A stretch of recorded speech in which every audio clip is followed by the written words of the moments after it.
If you follow women's basketball, you know the question that keeps coming back every few months. Should Caitlin Clark be on Team USA, and why wasn't she in Paris? That debate hasn't faded. If anything, it's getting louder as the WNBA grows and the national team sets a new direction. The biggest news tied to that shift is Sue Bird taking over as managing director for USA Basketball's women's program for the next Olympic cycle. What that means, in plain terms, is that one of the most successful players in the sport now helps shape rosters, staffs, and standards through 2028. Her mandate is simple: win the Olympics and the World Cup and do it with the best group possible. In that context, it's hard to imagine a future Team USA that doesn't include Caitlin Clark. Let's rewind to the last Olympic roster. Team USA won gold in Paris, which matters most. The final against France was close for stretches, and people used that fact to relitigate the roster. Veterans will tell you that close games at the Olympics are not new. International basketball is deeper than ever, and the margins in knockout play are small. The selection committee leaned on continuity, experience, and defensive versatility when it finalized the guards. That approach produced a gold medal, which is the outcome everyone wants. At the same time, the public conversation made one thing clear: leaving off the most visible American player in the world didn't just create a headline, it created a fault line between how the sport's insiders think and how the broader audience thinks. Clark's omission was always going to spark debate because her impact is measurable. At Iowa, she drove record TV ratings, sold out arenas, and brought in new fans who had never watched a women's game. In the WNBA, she has done the same. Indiana Fever games moved into bigger buildings, road attendance spiked, national windows set new marks, and social clips followed her from city to city. For a national program that also cares about reach, that matters. The reality, though, is that USA Basketball has one job at major tournaments: finish on top. The people in that room weighed roles, matchups, and health, and went with what they trusted most in that moment. You can respect that process and still recognize that a player like Clark belongs in the pool going forward. That brings us back to Sue Bird. Her resume is built on winning at every level: WNBA titles, Olympic golds, World Cup golds, big moments for college and club. She understands the standards of Team USA as well as anyone alive. Her new role is essentially the same one Grant Hill holds on the men's side. It requires long-range planning, clear communication with players and coaches, and a willingness to make hard choices when talent is deep.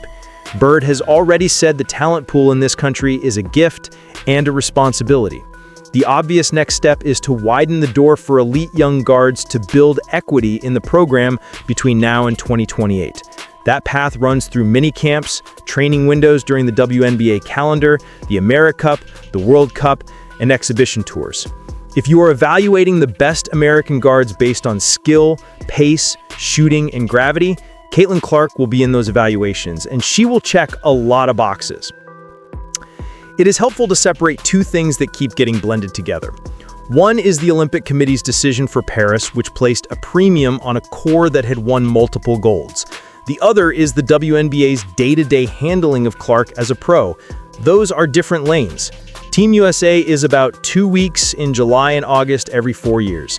The WNBA is about building the season, selling the product, and taking care of the athletes who drive the league. You can debate the national team roster without turning it into a referendum on the WNBA. You can also hold the league to a standard that matches the interest Clark has brought to it. The officiating discussion is part of that standard. Everyone wants the game to be physical and competitive. Players say it often: let us play, but be consistent. Last season and in the preseason, fans flagged sequences where Clark took hard contact without a whistle. Clips ricocheted around social media. Those moments frustrate fans because they want to see the best players finish plays or get to the line when fouled. The answer isn't special treatment. It's a steady whistle across 40 minutes. The league has already invested in referee training and evaluation. Keeping that emphasis front and center is smart business. Protect the game, protect the players, keep the product clean so the skill shows. There is another piece to this. The marketing conversation can't become a player versus player brawl. A'ja Wilson is the best player on the planet right now. That shouldn't be controversial. She has the rings, the finals MVPs, the Defensive Player of the Year awards, and the tape to prove it. Caitlin Clark is the biggest draw in the sport today. That shouldn't be controversial either. Both truths can live together. The WNBA can celebrate the Aces' dominance, the Liberty's star power, the Suns' toughness, the Lynx's rebuild, and the Fever's rise without pitting athletes against each other. The national team can take the same approach. Blend veterans who know how to win in FIBA games with younger players who bring shooting, spacing, and pace to a style that's getting faster every cycle. The guard spot is where the pressure sits. Paris brought Chelsea Gray back into the fold when she was healthy, and when she's at full strength, she is the best American point guard. Jackie Young, Kelsey Plum, Sabrina Ionescu, Jewel Lloyd, and Arika Ogunbowale give USA Basketball an embarrassment of riches on the perimeter. Adding Clark to that mix is not about headlines. It is about adding elite range, deep pick-and-roll vision, and off-ball gravity that bends defenses. International teams play strong help. They pack the paint and take away the rim. Spacers who punish tags make everything easier for Team USA's bigs. That's why the case for Clark at the next World Cup and Olympics is more than just she's popular. It's basketball. If you are a Fever fan, the national team debate runs parallel to a simple goal: get better year over year. Clark and Aaliyah Boston are the core of what Indiana is building. The front office's job is to surround them with shooting, switchable wings, and veteran guards who stabilize late-game possessions. The coaching staff's job is to manage minutes, keep the pace up, and teach defense at a playoff level. The medical staff's job is to keep everyone fresh as the schedule tightens. Indiana's arena is filling up. The broadcast windows are there. The next step is wins, because nothing cements fan growth like a playoff push. Zooming back out, Sue Bird's appointment gives the women's national program a clear voice for the next 4 years. She will be judged on results, but the first sign of her leadership will be how she handles the pool. Expect more touch points between USA Basketball and WNBA players during the season. Expect transparency around how spots are earned. Expect a data-backed look at lineup combos and shooting profiles to make sure the roster fits the modern international game.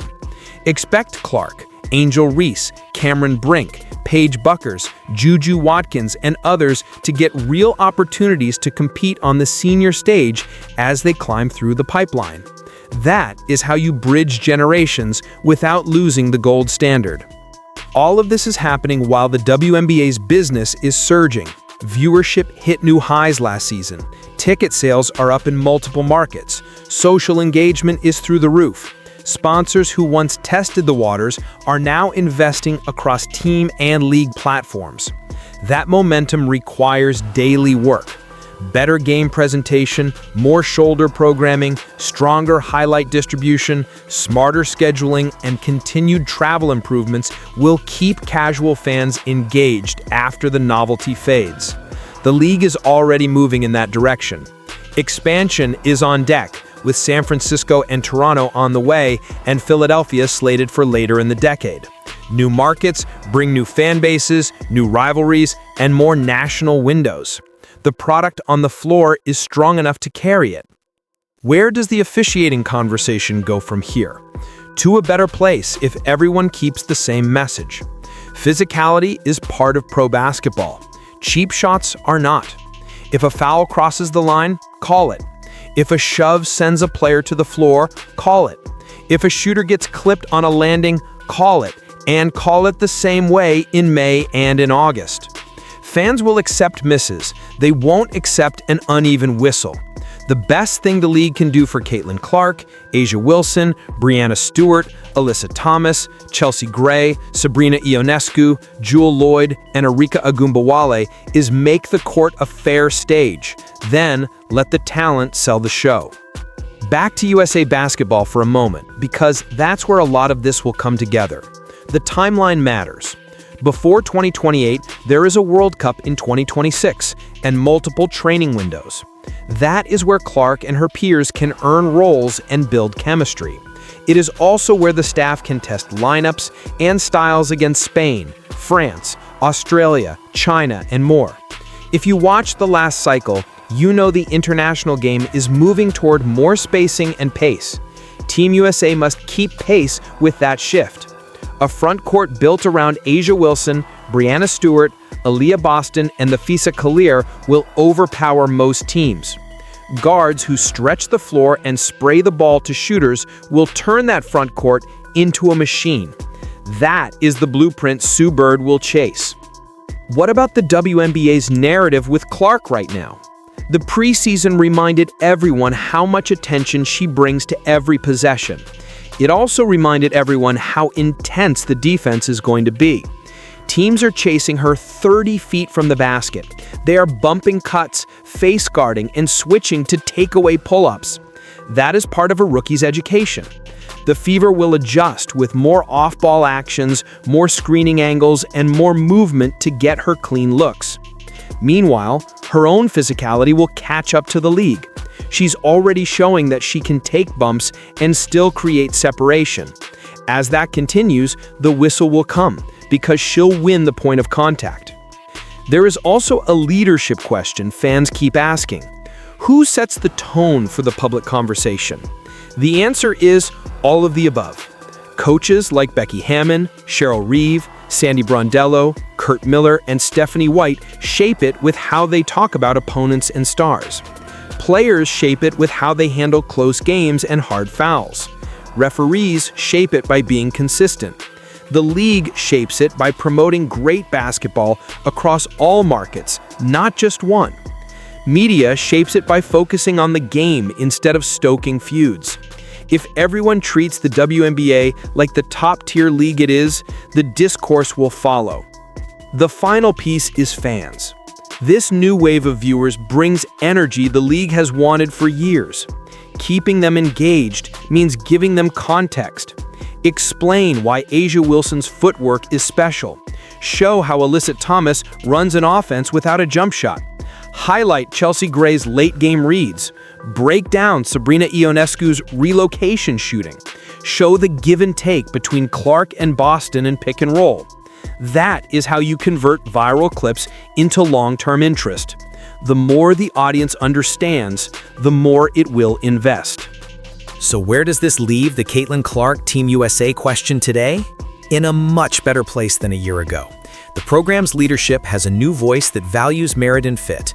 The guard pool is crowded, but Clark's skill set is exactly what modern international play demands.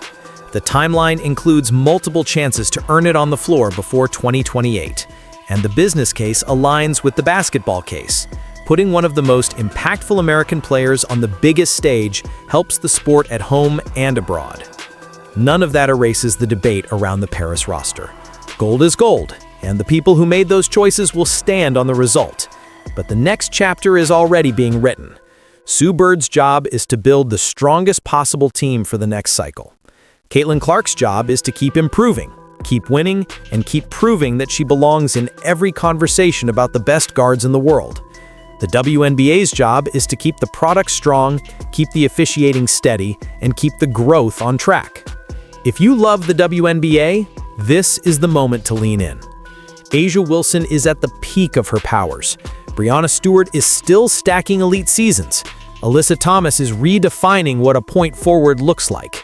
Chelsea Gray is the best closer in the league when healthy. Jackie Young and Kelsey Plum are as good a guard tandem as you will find. Sabrina Ionescu's shooting is unlocking the Liberty's spacing. Angel Reese adds edge and glass. Aaliyah Boston anchors everything with balance and poise. And Caitlin Clark? She is bringing new eyes, new voices, and new urgency to all of it. We will keep tracking USA basketball updates, WNBA officiating improvements, Indiana Fever adjustments, Las Vegas Aces title pushes, and how Sue Bird's vision shapes the national team. Drop your thoughts below.